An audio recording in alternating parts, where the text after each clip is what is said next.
we are studying about the cholinergic system, and in the previous class also anticholinergic drugs you have been acquainted with, how the anticholinergic drugs atropine, different atropine substitute. Okay. So within the cholinergic drugs already we have covered how the acetylcholine is synthesized, how the acetylcholine is metabolized, and how the acetylcholine action ends. And this ending of the acetylcholine is done by the acetylcholinesterase enzyme. Already I have said, and this acetylcholinesterase enzyme is the specific enzyme for the degradation of the acetylcholine. And this acetylcholinesterase enzyme is present preganglionic and postganglionic near the synaptic cleft of the cholinergic nerve fibers in most cases. Apart from this, there is another cholinesterase enzyme that is known as the butyryl cholinesterase or pseudocholinesterase, whose action is not specific. In most of the cases it is present in the plasma, liver, skin and different other areas, and most commonly different exogenous cholinergic drugs are usually metabolized by this butyryl cholinesterase or pseudocholinesterase enzyme. Now what happens when we are blocking this acetylcholinesterase enzyme, that is known as the anticholinesterase agents. So anticholinesterase agents means they are blocking the acetylcholinesterase enzyme that is present near the synaptic cleft, so that the acetylcholine will be more available for its action on the postganglionic fibers. So their actions are more or less similar to the acetylcholine analogues like the pilocarpine, but there are some changes according to their structure, according to their actions in different cholinergic, muscarinic or nicotinic receptors. Now we will start first with the mushroom poisoning or mycetism. So you know about the mushroom. Mushrooms are also edible mushrooms are there, but in many cases there may be poisoning with the mushroom species. Usually the mushroom poisoning can be classified as three types. One is the early mushroom poisoning type. Early mushroom poisoning means this mushroom poisoning symptoms usually develop within 6 to 8 hours of the ingestion of the mushroom. Okay. So early mushroom poisoning, this is mainly done by the Inocybe and Clitocybe species, also known as the Muscarinic type. This is the early mushroom poisoning, Inocybe or Clitocybe species. Here the symptoms are the vomiting, diarrhea, bradycardia, hypotension, salivation, meiosis, bronchospasm and lacrimation. That is different types of the muscarinic symptoms you can see. So all these are muscarinic symptoms. Apart from this, there may be cardiac arrhythmia. Fatalities are usually rare, that is usually it is short lasting. For mushroom poisoning predominantly we are using the atropine. Already you have read about the atropine, which is the main anticholinergic drugs. Atropine treatment is done in case of the early mushroom poisoning. Early mushroom poisoning is mainly done by the Inocybe, Clitocybe species etc. They mainly causes muscarinic type of symptoms. Okay. Then coming to the anticholinergic type, also this is known as the hallucinogenic types of the mushroom poisoning. This is done by the Amanita muscaria, Amanita pantherina etc. So these are the different species of the mushrooms that causes anticholinergic type or hallucinogenic type of the mushroom poisoning. Here it causes symptoms, those are like atropine poisoning type of symptoms. There may be some excitement, delirium, hallucinogens, flushed skin, dilated pupil, muscular jerking, tremors etc. can develop. So here the for treatment we cannot use the atropine.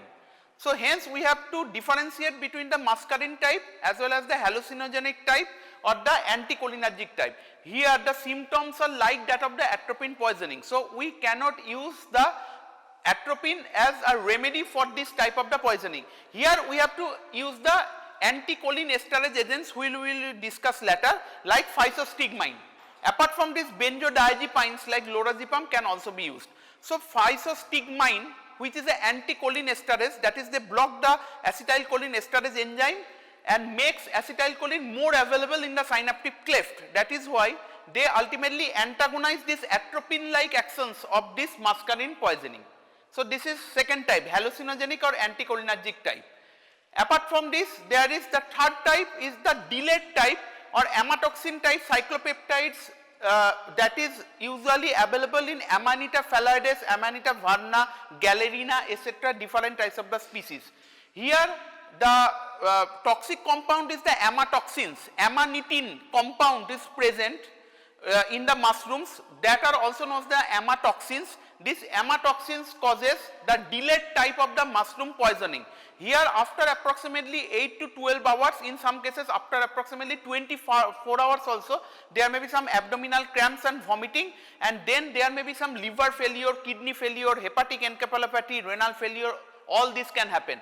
Here the fatality rate is approximately 20%. That is, this is the most dangerous type of the mushroom poisoning that can be a life risk. So cooking the mushroom does not prevent the poisoning here. In the previous two types of the mushroom poisoning, if we are cooking the mushroom well, ultimately it degrades the proteins that is responsible for the toxicity. But here, in case of the delayed type of the poisoning, that is mainly caused by different types of the amatoxin type cyclopeptides, they will not be degraded by cooking, and they basically cause a delayed type of the mushroom poisoning. Usually within 8 to 12 hours some abdominal upset, vomiting starts, but after approximately 24 hours the patient may land up to the renal failure, hepatic encephalopathy, hepatic failure, etc., and ultimately in 20% of the cases patients may die also. So this is type.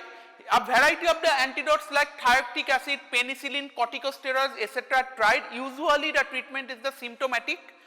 Apart from this, these agents can be used.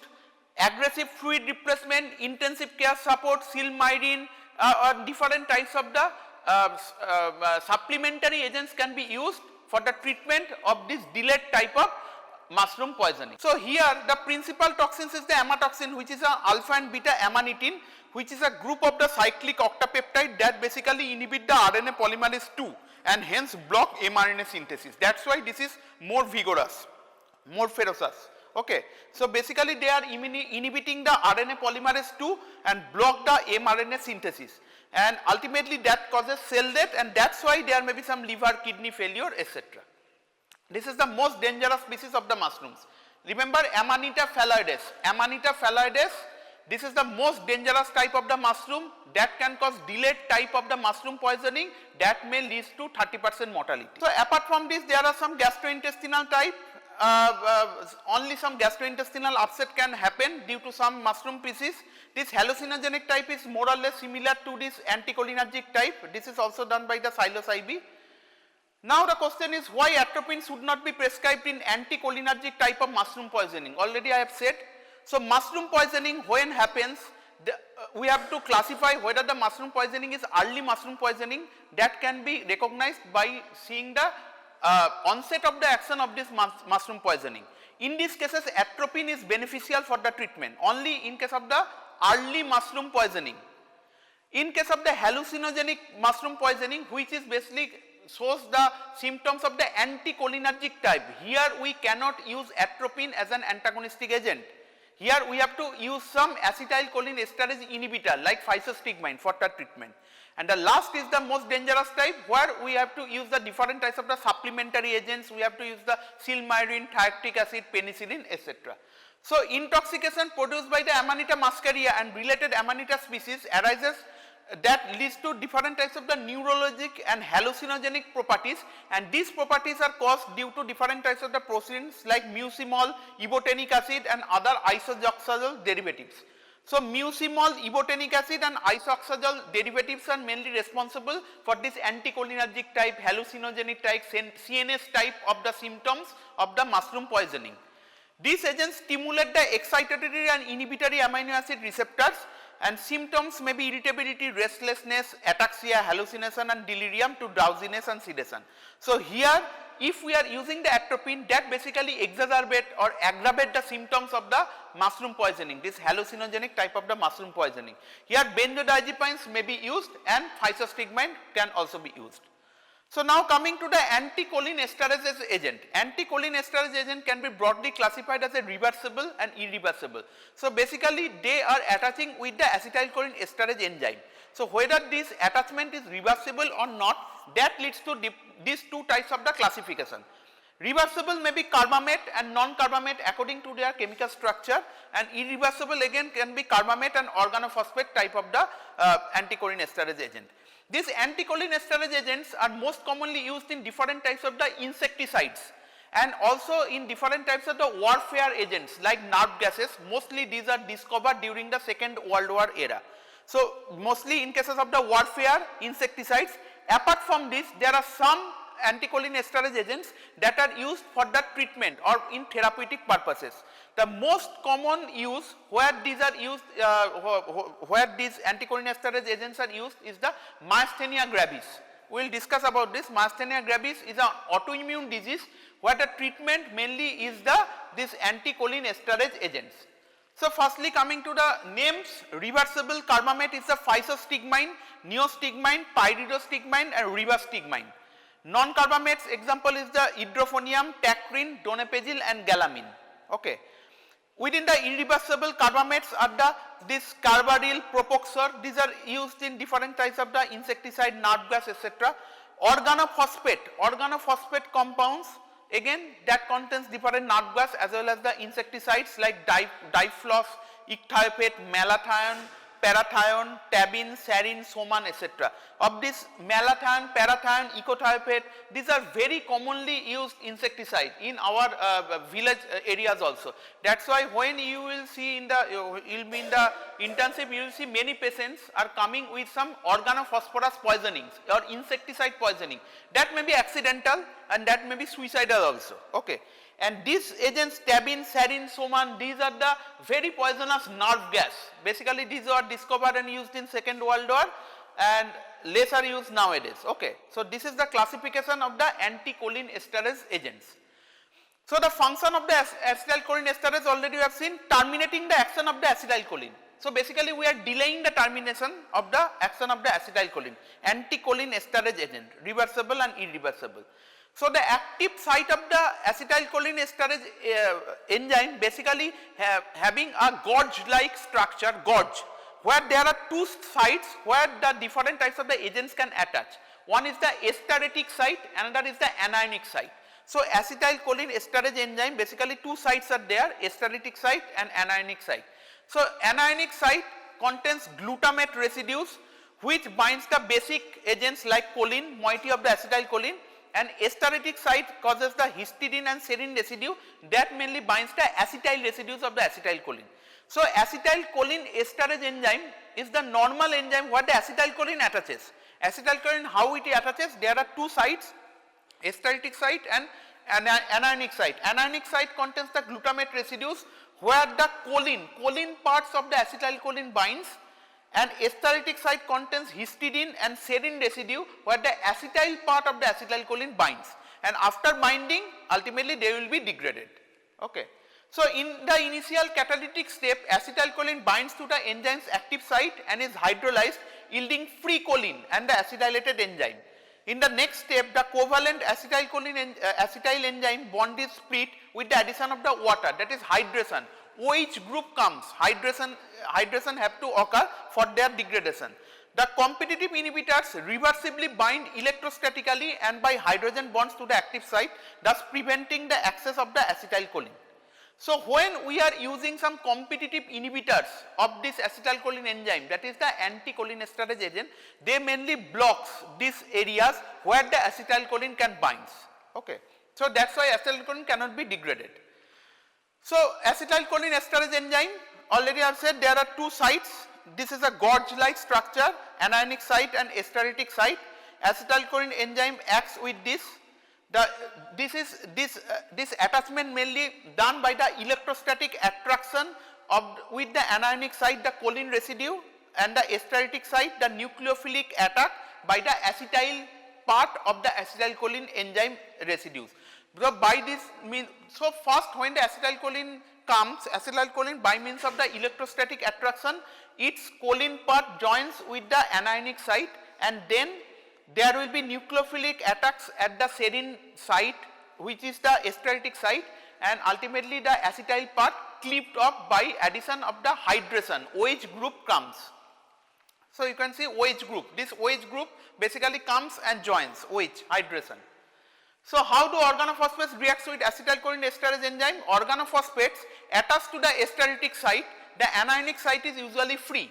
So, they basically attaches with the esteratic site when some organophosphorus poisoning happens, some organophosphorus comes. Okay. So if the organophosphorus molecule loses its alkyl group, it becomes resistant to hydrolysis. So after attachment of organophosphorus to the esteratic site, after some time they will lose their alkyl group. When this losing of the alkyl group happens, they will not be hydrolyzed next, that is the OH group cannot be attached, and ultimately the reactivation of the acetylcholinesterase enzyme will not occur. So this is known as the aging of the enzyme. Aging means after that if we are treating this, usually the reactivation of the acetylcholinesterase enzyme will not happen. So it usually takes approximately 24 to 48 hours. Okay. So if you have to rescue your acetylcholine enzyme from the organophosphorus compounds, you will have to do it before aging. Usually 6 to 8 hours, it can extend to 24 hours. So this can be done by the cholinesterase reactivators. Cholinesterase reactivators. Cholinesterase reactivators example is the pralidoxime, obidoxime, etc. Pralidoxime is the prototype of the cholinesterase reactivator which has a quaternary nitrogen atom which attaches to the anionic site. This anionic site is free. Organophosphorus poisoning, the organophosphorus attaches with the esteratic site and phosphorylation of the esteratic site happens. Anionic site is free. Now when we are using the pralidoxime, they attaches with the anionic site by means of their quaternary nitrogen atom. Its oxime end reacts with the phosphorus atom. So there is oxime. Oxime contains the OH group and they attaches with the phosphorus atom, already phosphorylated part of the esteratic site that is attached to the esteratic site. This oxime phosphonate is formed and it diffuses away. So this oxime phosphonate can be easily diffused away so that the acetylcholinesterase enzyme will be free, that is it will be reactivated for its action with the acetylcholine. Okay. So that is why this is the action of the pralidoxime as cholinesterase reactivators. The main treatment of the organophosphorus poisoning is the atropine, we will come to this. Apart from this, how we will reactivate the acetylcholinesterase enzyme, this is done by the pralidoxime. Pralidoxime is basically a molecule that contains oxime group. This pralidoxime, when it is given, they attaches with the anionic site of the acetylcholinesterase enzyme.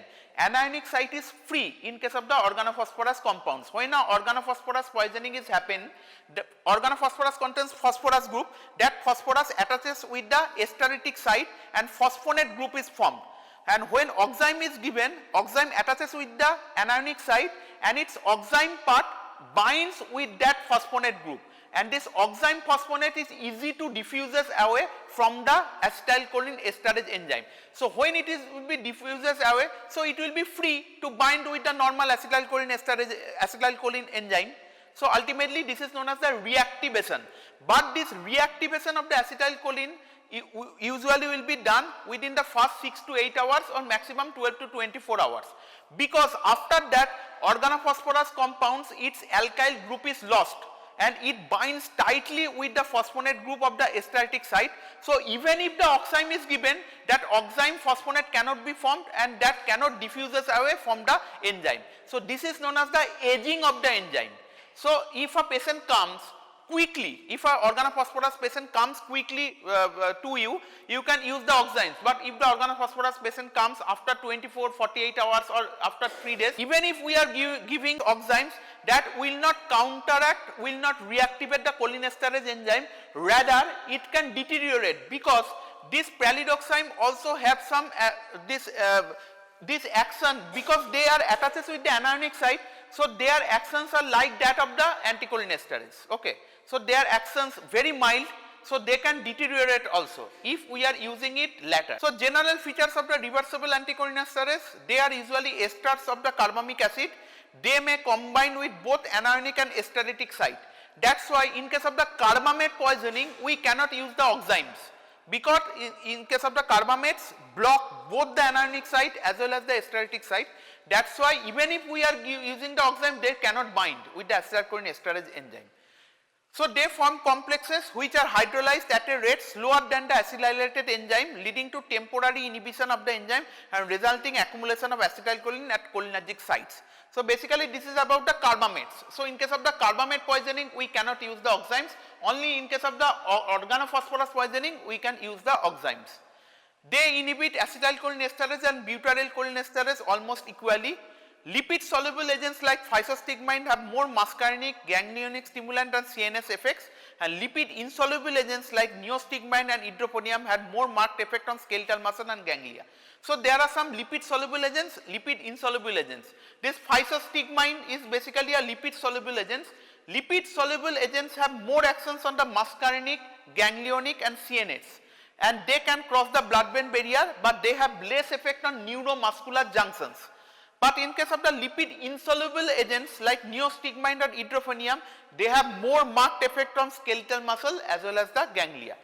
So where these are used? Physostigmine.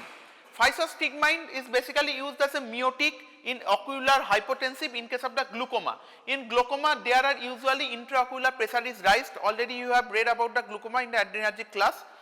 So in atropine and tricyclic antidepressant poisoning also this physostigmine can be used to antagonize the central and peripheral actions of the atropine and atropine-like effects.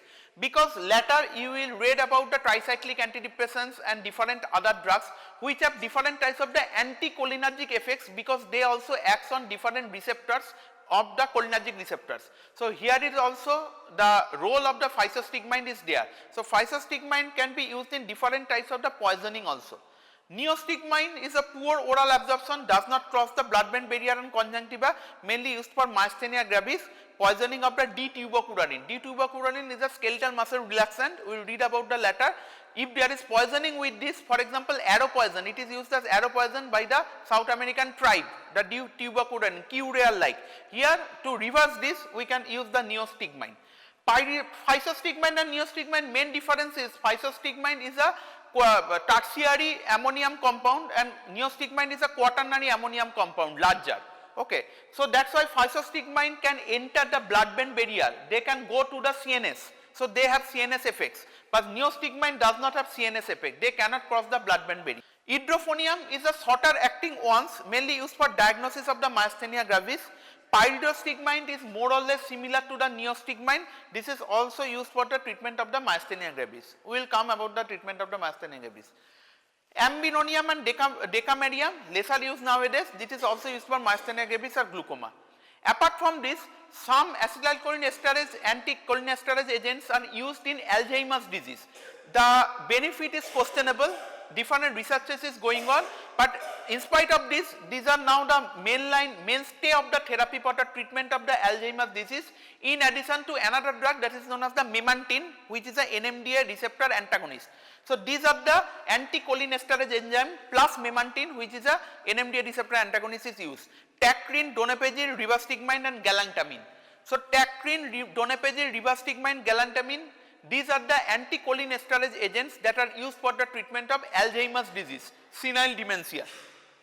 Tacrin, it is indicated for the treatment of mild to moderate dementia of Alzheimer's disease. Donepezil is a reversible inhibitor, and rivastigmine is a long-acting reversible non-competitive inhibitor, and galantamine is also more or less similar. These are more or less similar, only difference is the duration of action. So you can see these are the different types of the cholinesters and their susceptibility to cholinesterase, muscarinic action and nicotinic action. Example, so acetylcholine is the prototypical drug which is susceptible to cholinesterase agent. They have muscarinic action and nicotinic action. Methacholine, susceptibility to cholinesterase is lesser, they have mainly muscarinic action but they have no nicotinic action, already you have read. Carbachol, susceptibility to cholinesterase is very less, they have some muscarinic action but mostly they have nicotinic action. So most nicotinic action is seen in case of the carbachol among the different acetylcholine like agents. Beta-nicol again, their susceptibility is negligible. Muscarinic action, there are some muscarinic action but lesser, and there will be no nicotinic action. Already in the previous class we have read about the beta-nicol that can be used in the treatment of the urinary retention. Okay. So organophosphorus poisoning, what we are reading. So organophosphorus and carbamate insecticides are widely used in commercial, agricultural and home gardening. Most chemical warfare nerve agents are also organophosphorus.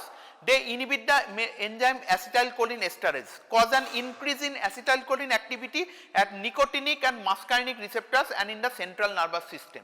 So the main problem is most of these are the irreversible inhibitor. That's why they causes the poisonous action. So clinical findings, inhibition of the cholinesterase mainly results in abdominal cramp, diarrhea, vomiting, excessive salivation, sweating, lacrimation, meiosis, that is the constricted pupil, wheezing, bronchoria, seizures may develop, and skeletal muscle weakness. These are the prototypical symptoms of the organophosphorus poisoning when a patient comes. Initial tachycardia is followed by the bradycardia, because first there will be ganglionic stimulation, that is why there will be tachycardia, and then due to the acetylcholine action on the M2 receptor there will be bradycardia.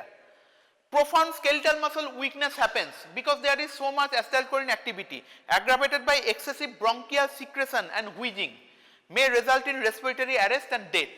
So these are the symptoms of the organophosphorus poisoning. So you can remember this by the mnemonic dumbbells. So D is for diarrhea, more urination, U, meiosis, constricted pupil, muscle weakness, B is for the bronchospasm, excitation, lacrimation, seizure, sweating, salivation. So these are the typical symptoms when a patient comes with these typical symptoms, and there will also be smell of the different types of the organophosphorus in their clothes, in their skin, because these are all secreted from the skin also. You can easily identify that the patient is suffering from organophosphorus poisoning. And what are the, you can see these are the sludge mnemonic about the muscarinic effect, that is the salivation, lacrimation, urination, diarrhea, gastrointestinal upset and emesis. So basically these are normal muscarinic action of the acetylcholine. So these are aggravated when there is this organophosphorus poisoning. So there will be more salivation, that is more secretions from different areas. There may be salivation, urination, sweating, diarrhea, all. That is all the secretions are increased in case of the organophosphorus poisoning. So time of manifestations acute within 24 hours, first the nicotinic receptor action and muscarinic receptor actions and central receptor actions are seen. That is the same weakness, fasciculation, cramps, paralysis, salivation, lacrimation, urination, already we have discussed, anxiety, restlessness usually develop. Delayed. So after 24 hours to 2 weeks, there will be more nicotinic receptor action, lesser muscarinic and central actions. So there are different intermediate symptoms, cholinergic symptoms, and ultimately patient may land up to coma. And late, beyond 2 weeks, if the patient survives, there will be some peripheral neuropathy target esterase and peripheral neuropathic process. Neuropathy, there will be nerve problem of the nerve usually develops in case of the organophosphorus poison. So when there is nicotinic receptor stimulation, there will be fasciculation, weakness, cramp, paralysis. Muscarinic receptor stimulation, already we have discussed, different types of the secretions increased, the pupil will be small so that there will be blood vision, etc. So diagnosis should be suspected in patients who present with meiosis. So you have to check the eyeball, sweating, severe sweating, diarrhea, salivation and hyperperistalsis, abdominal cramps. Serum and blood cell cholinesterase activity is usually depressed at least 50% below baseline. That is, cholinesterase activity is very much decreased. So treatment, organophosphorus is first treated by decontamination. So we have to remove the clothes, because it will be absorbed from the clothes, absorbed from the skin also. Respiratory support have to be given, because since there is copious secretion within the tracheobronchial tree, the patient cannot respire. And the antidotes, 3 antidotes, mainstay of the treatment is the atropine, then the oximes, already we have discussed, and if the patient is in tremor or is in seizures, then anticonvulsant drug can also be given. Removal of the clothing is first. Empty the stomach by gastric lavage. Gastric lavage is usually done. Administer activated charcoal. Activated charcoal basically decrease the absorption of the drug from the intestine. Providers must take care to avoid skin exposure by wearing gloves and waterproof apron. So we have to apron, gloves have to be there, because it will be absorbed to you also from the skin. Respiratory support have to be given. So goal of the treatment is the reduce absorption of the toxin, which is a xenobiotic. We have to reduce first, because the toxin is already present in clothes, in the skins, etc. Enhance the elimination and neutralize the toxin. So reduce absorption is done by removal from surface of the skin, eyes, hair, etc. Skin, eye, hair. Emesis induction. So patient have to be vomited, or gastric lavage. Gastric lavage is to be done. Activated charcoal, so that their absorption will be diminished. Milk and other drinks usually can be given if the patient is aware. So this can ultimately neutralize the corrosives. Whole bowel irrigation is done in some of the cases. Endoscopic or surgical removal of the ingested chemical is done in some cases. Skin decontamination is very important aspect and not to be neglected.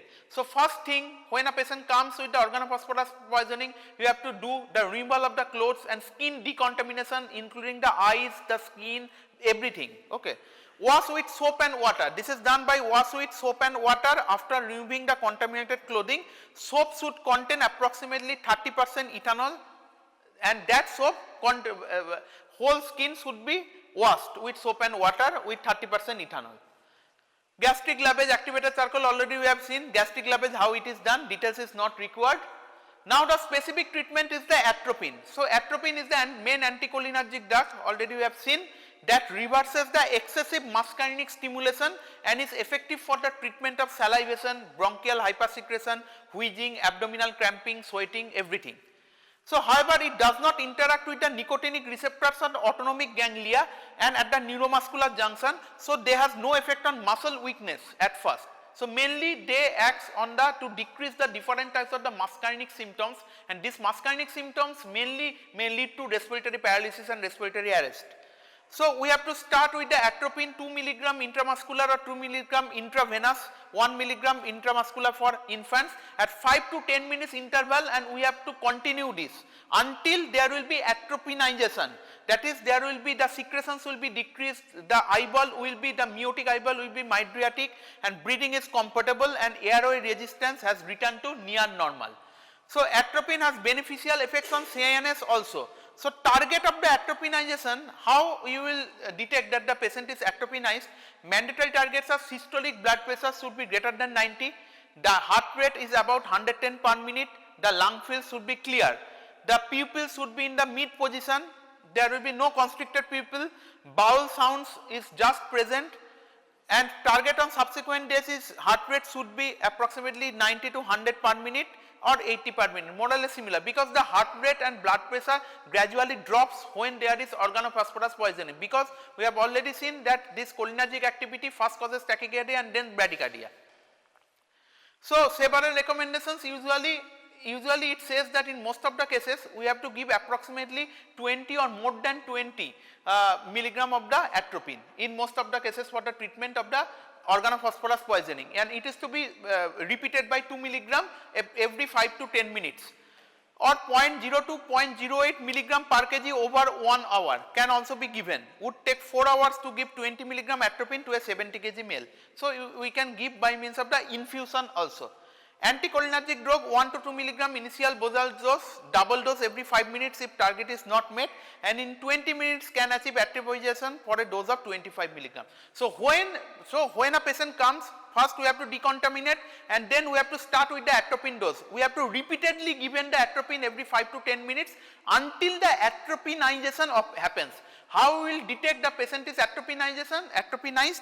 Usually it happens within the 25 to 30 minutes when approximately minimum 20 milligram of the atropine has already been given. The pupil will be in the mid size, that is, there will be no constricted pupil, the salivary secretion and the sweat secretion is diminished, the heart rate as well as the blood pressure is increased approximately 90 to 100. Okay. Then coming to the oxime therapy, already we have discussed about the oxime therapy. The pralidoxime with the specific antidote have to be given until the enzyme will not be aged. So before the aging, it is given as quickly as possible. It is most likely to be effective if started very soon after poisoning to prevent permanent binding of the organophosphate to the cholinesterase enzyme. So we have to administer 1 to 2 gram intravenously as a loading dose and begin a continuous infusion. Pralidoxime is a questionable benefit in case of the carbamate poisoning, already we have said, because there will be no free space to attach, because carbamate have only a transitory effect on the cholinesterase enzyme. Nerve agent induced seizures do not respond to the usual anticonvulsants used for status epilepticus. Diazepam can be used for the convulsions also. The details about the diazepam we will read later in the CNS chapters. So remember about the treatment of the organophosphorus. So first, when a patient of organophosphorus comes, we have to detect whether the patient is really are organophosphorus patient poisoning patient or not. So there are symptoms, muscarinic symptoms are there from which we can detect the patient is of organophosphorus. Then we have to do the decontamination, clot removal, gastric lavage, respiratory support, heart support, and then we have to give main two drugs. One is the atropine and that is the pralidoxime or oxime. Atropine, how it is to be given? It is to be repeated approximately 20 milligram, 1 to 2 milligram IV bolus, and then repeated every 5 to 10 minutes until the atropinization happens. What are the symptoms? What are the symptoms by which we can detect atropinization? The patient have already been atropinized. Then if the patient comes early, we have to use the oxime therapy, pralidoxime, that causes reactivation of the cholinesterase enzyme. But if the enzyme becomes aged, aging of the enzyme happens, usually it happens after 12 to 24 hours, we cannot use the oxime therapy. And apart from this, we can use some anticonvulsant agent if there is seizures. Next, coming to the treatment of the Myasthenia Gravis. So Myasthenia Gravis, already I have said, which is a autoimmune disease. Usually it happens 1 in 10,000 people where antibody develops against the NM receptor, that is nicotinic receptor that is present in the neuromuscular junction. So our body develops antibody against our own antigen. So this is basically a type 2 hypersensitivity reaction that causes complement mediated lysis. So that there will be lysis, so that the acetylcholinesterase will not be there, and ultimately there will be autoantibodies that leads to weakness and fatigability of the skeletal muscles. The patient becomes weak, fatigued, there will be diplopia, the eyelid muscles, facial muscles, these muscles are mainly affected first. So the fundamental defect is a decrease in the number of the available acetylcholine receptors at the postsynaptic muscle membrane, because these acetylcholine receptors are destroyed by means of the antibody. That is why less acetylcholine receptors are there. That is why less acetylcholine can act on this neuromuscular. So neuromuscular junction cannot act properly. So three distinct mechanisms. One is accelerated turnover of acetylcholine receptor by mechanism involving cross-linking and rapid endocytosis of the receptor, blockade of the active site of the acetylcholine receptor, and damage to the postsynaptic muscle membrane. So ultimately there will be damage in the postsynaptic neurotransmitter transduction. So you can see in Myasthenia Gravis there will be diplopia, drooping of the eyelids or ptosis usually happens because the muscle cannot act properly due to blockade of the neuromuscular junctions. You can see the acetylcholine neurons, this is the acetylcholine receptors in Myasthenia Gravis. Since the acetylcholine receptors are degraded due to the antigen antibody reaction, and also there will be more desensitization and endocytosis of the remaining NM receptors, there will be less acetylcholine that can act here and less neuromuscular junction action by reduced transmission. So ultimately this happens Myasthenia Gravis. So diagnosis is done by the history of the diplopia. Diplopia, 2 or more people, it is not specific. Ptosis, drooping of the eyelid, weakness in characteristic distribution, works with repeated activity and improved by rest. So this is typical of the Myasthenia Gravis. When there will be more work, the patient complain of more fatigue, the patients become tired. And if the patient rests, then again the fatigueness removes and the patient again can do work. So anti-acetylcholine receptor radioimmunoassay can be done, which shows approximately 85% positive in generalized Myasthenia Gravis, 50% in ocular Myasthenia Gravis, and definite diagnosis if it is positive. Or we can do some repetitive nerve stimulation or hydrophonium test. So hydrophonium, already we have seen, this is an anticholinesterase agent like that of the Neostigmine or pyridostigmine, but it is a shorter acting. So when we are using hydrophonium, if the patient improves, we can say that the patient have Myasthenia Gravis. Okay. And this hydrophonium also can be used to detect whether the patient is in myasthenic crisis or cholinergic crisis. What happens when we are treating the Myasthenia Gravis with the different types of the anticholinesterase agent, there may be more anticholinesterase agent used, because we cannot always dictate how much amount of the anticholinesterase treatment is needed, how much antibody is already there, so that there will be more cholinergic activity. So there may be some cholinergic crisis also, cholinergic weakness also, and by symptoms we cannot differentiate myasthenic crisis from the cholinergic crisis. Here we can give idrophonium. Idrophonium is an anticholinesterase agent. If it improves the symptoms, if it improves the weakness, so that there will be myasthenic symptoms, and if it worsens the symptoms, there will be cholinergic symptoms like this. So how will we differentiate between myasthenia gravis and cholinergic crisis? Already I have discussed. The idrophonium test for evaluation of the possible myasthenia gravis is performed by rapid IV injection of the 2 mg of the idrophonium, followed 45 seconds by an additional 8 mg if the first dose is without effect. So we are giving idrophonium, which is a short acting anticholinesterase agent. So positive response consists of brief improvement in strength. So muscle strength is lost, we are giving idrophonium, there will be brief improvement in strength of the muscle. So there will be myasthenia gravis is present or myasthenic crisis is present. But in excessive dose of an anticholinesterase drug may result in cholinergic crisis also, already I have discussed. The condition is again characterized by weakness resulting from generalized depolarization of the motor end plate, overstimulation of the muscarinic receptors. Here if we are giving the idrophonium, that deteriorate the muscle action, deteriorate the muscle tone. Okay.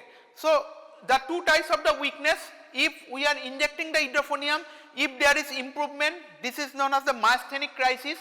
If there is no improvement or worsening, this is known as the cholinergic crisis. So how idrophonium test can differentiate myasthenic crisis and cholinergic crisis. Okay. So if there is improvement, this is myasthenic crisis. If there is no improvement or deterioration, this is cholinergic crisis. Treatment is done by means of the anticholinesterase agents.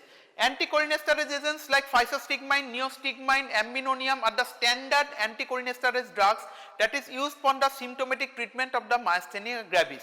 All can increase the response of the myasthenic muscles to repetitive nerve impulse primarily by the preservation of the endogenous acetylcholine. So we are mainly using the different types of the anticholinesterase agents. Apart from the anticholinesterase agents, we can use the different types of the immunosuppressant like corticosteroids. What happens when we are using some corticosteroids? They can ultimately decrease the immune response, so that there will be decreased antibody generation against the antigen. But there are some cons of the chronic corticosteroid use. You will read about this later. That is why corticosteroid usually used as a last resort. Apart from this, surgery can be done thymectomy, because the thymus gland contains the receptors and NM receptors like receptor is present, against this within the thymus the different antibodies are formed. And it has been seen in maximum number of the cases, if we do the thymectomy, the patient improves, and in some of the cases there will be remission of the myasthenia gravis. So thymectomy is the treatment. Another treatment is the plasmapheresis, that is plasma exchange, so that most part of the antibodies will be removed from the body. So these are the next treatment, but the first treatment is the anticholinesterase agent. Immunosuppression already we have seen. Apart from the glucocorticoids, there are some other immunosuppression drugs. Again, details of this you will read in the latter part. Cyclosporine, azathioprine. Cyclosporine, azathioprine have less adverse effect, that is less adverse effect in comparison to the corticosteroids, because steroids are different types of the adverse effect. Glucocorticoid therapy, already I have said about the glucocorticoid therapy. Immunoglobulin can be used, but this is very much costly. Immunoglobulin, they produce rapid improvement to help the patient through a difficult period of the myasthenic crisis. Thymectomy already I have discussed. If it is not controlled, we have to sever the thymus gland. Thymectomy is done. So within this pyridostigmine, neostigmine and the physostigmine, already I have said physostigmine is a tertiary ammonium compound, neostigmine, pyridostigmine, these are the quaternary ammonium compounds. That is why neostigmine, pyridostigmine cannot cross the blood-brain barrier. Okay.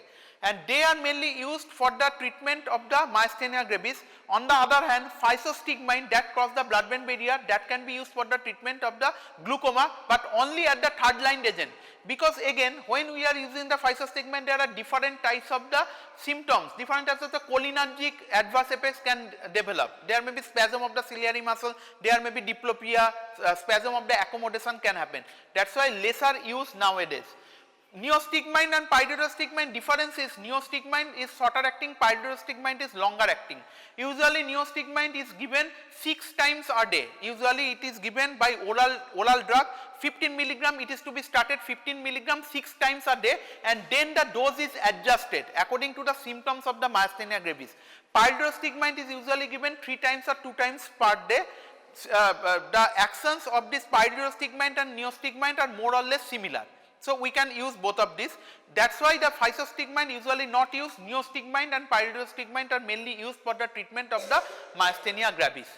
You have already read about the glaucoma. I am giving just a glimpse, a revision of the glaucoma. You know about the different types of the glaucoma where the intraocular pressure is raised, but in some of the cases the intraocular pressure is not raised.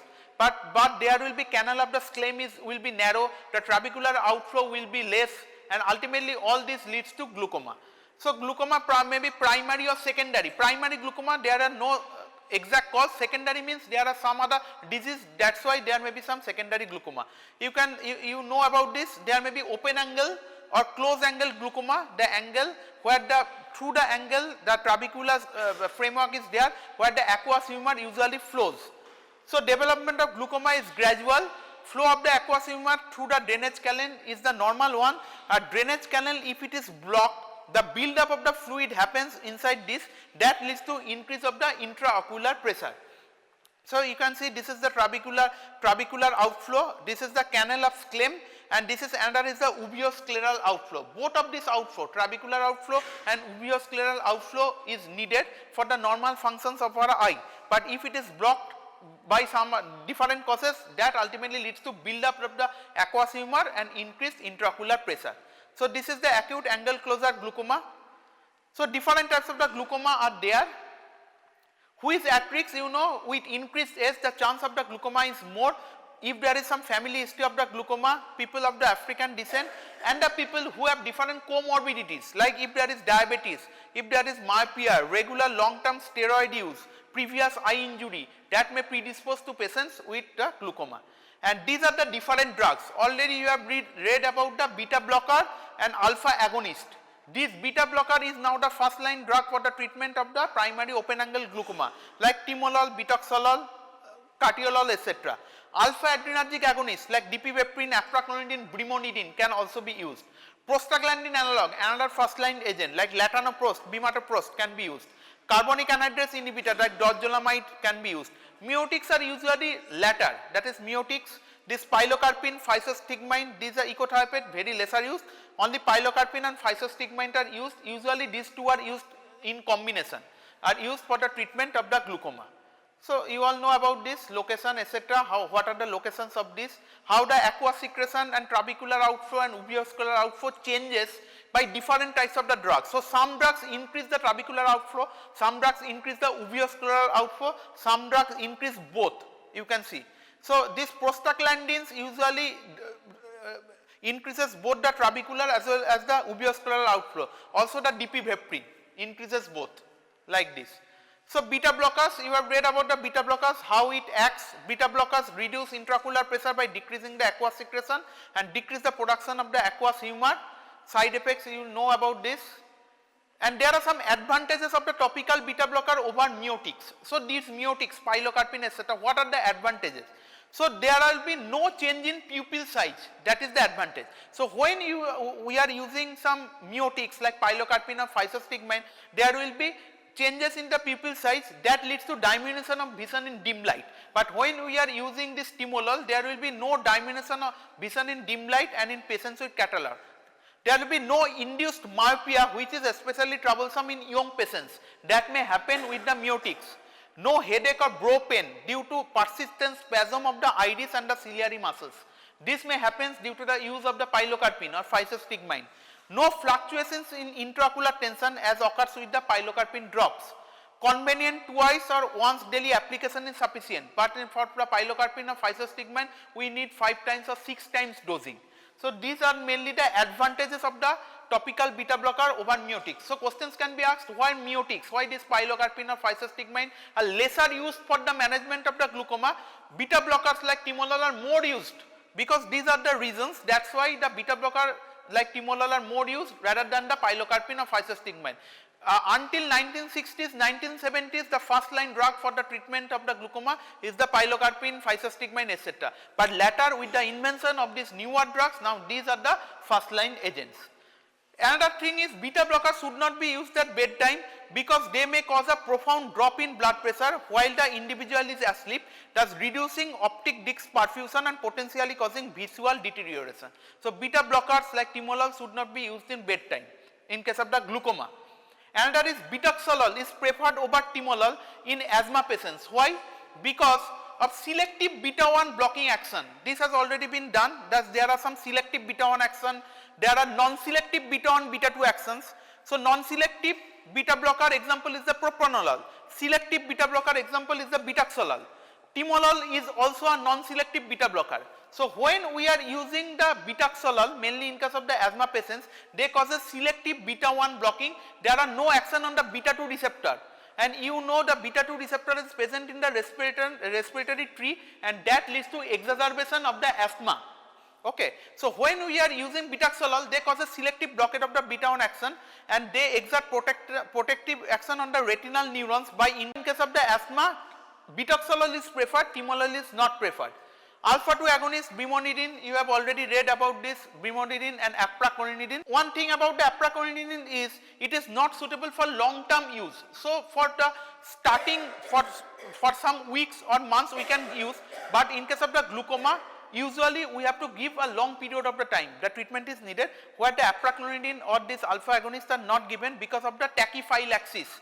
So tachyphylaxis you have read in the general pharmacology. Tachyphylaxis example is the apraclonidine, which is a high incidence of the local side effects. Sudden local side effects can happen like itching, lid dermatitis, follicular conjunctivitis, mydriasis, etc. can happen. That is why it is lesser use. Prostaglandin analog, usually it is once daily dosing. Again, it is one of the first line agent.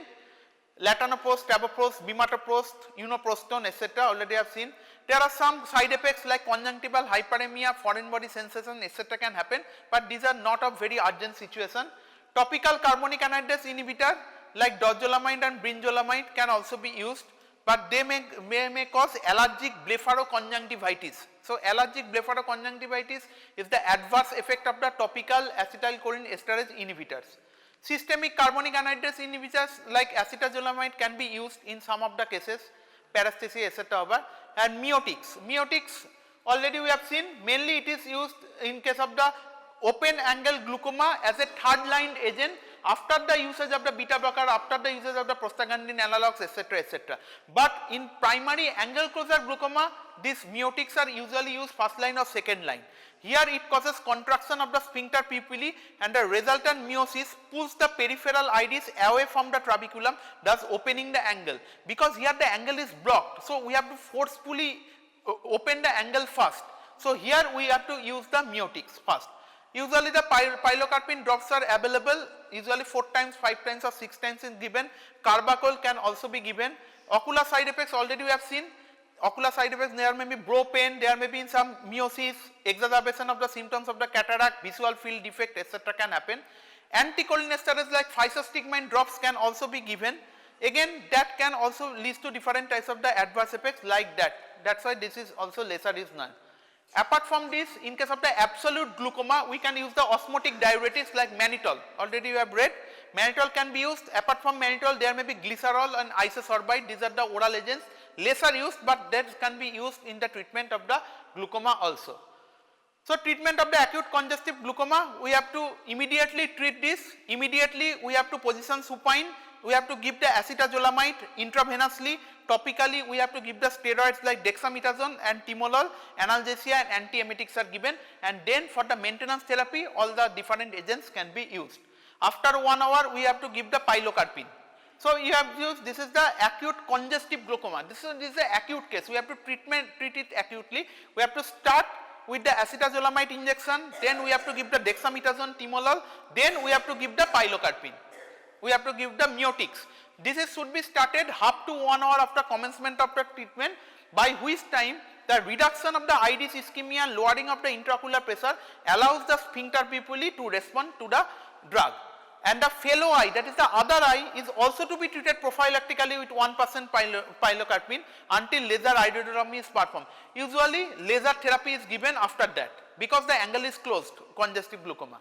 So after a further 30 minutes we have to recheck the intraocular pressure, and if it is more or less it is in the stable condition, we have to do the laser iridotomy. Okay. So so this is all about the different types of the drugs that is used in case of the different glaucoma. So in these sections you have to read about the mushroom poisoning, very important. What are the 3 types of the mushroom poisoning? Early type, delayed type, and in the middle hallucinogenic type. Then coming to the different types of the anticholinesterase agents. What are the reversible, irreversible, difference between the carbamates, non-carbamates. What are the usage of this anticholinesterase agent? First is the organophosphorus poisoning. How you will diagnose a case of organophosphorus poisoning? How will you treat? Treat by first atropine and then the cholinesterase reactivators like praliloxime. How the praliloxime acts, how the atropine acts. Then coming to the how the treatment of the myasthenia gravis is done. Myasthenia gravis, it is done, how it is first, how will you distinguish whether there is myasthenic crisis or cholinergic crisis by hydrophonium test, and then we have to treat by means of the neostigmine, pyridostigmine, which are the quaternary ammonium compounds. Then there are different other poisoning where you can use the physostigmine also, like there are maybe tricyclic antidepressant poisoning. Then in case of the glaucoma, what are the role of the miotics in case of the angle closure glaucoma as well as the primary open angle glaucoma. In the primary open angle glaucoma, the pilocarpine is to be added with the physostigmine, but the usage is in the 3rd line. But in the angle closure glaucoma, after giving the acetazolamide injection as well as the beta blocker, we have to give the miotic so that the angle will be open. So this is more or less about all this.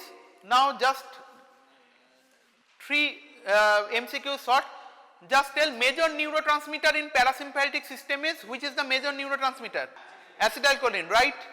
The rate limiting step in acetylcholine synthesis is? Exactly. So choline uptake. Choline uptake means transport. First we have to transport, that is the rate limiting step. Transport of the choline inside. Okay. That is mainly blocked by which chemical? Hemicolinium. Which of the following drug has maximum nicotinic effect among the pilocarpine, methacholine, carbachol and beta-nicol? Can you tell? Nicotinic action is just today. Carbachol, right. Carbachol is the maximum nicotinic effect. Pilocarpine, methacholine, maximum muscarinic effect. Beta-nicol, muscarinic effect is also less, nicotinic there will be no actions. And also you have to know about the usage of the beta-nicol, usage of the pilocarpine. Okay. So any questions? So this is all about the cholinergic system, and already the adrenergic system has already been completed. So this is about the ANS, and in the next we will read some of this part like nicotinic actions, nicotine, where the nicotine can be used, how the smoking cessation can be, what drugs can be used. This will be dealt with in the CNS chapter because it will be easier to understand in the CNS rather than in the ANS part. So you have to read about the general pharmacology and ANS, these are the very important today itself. Okay.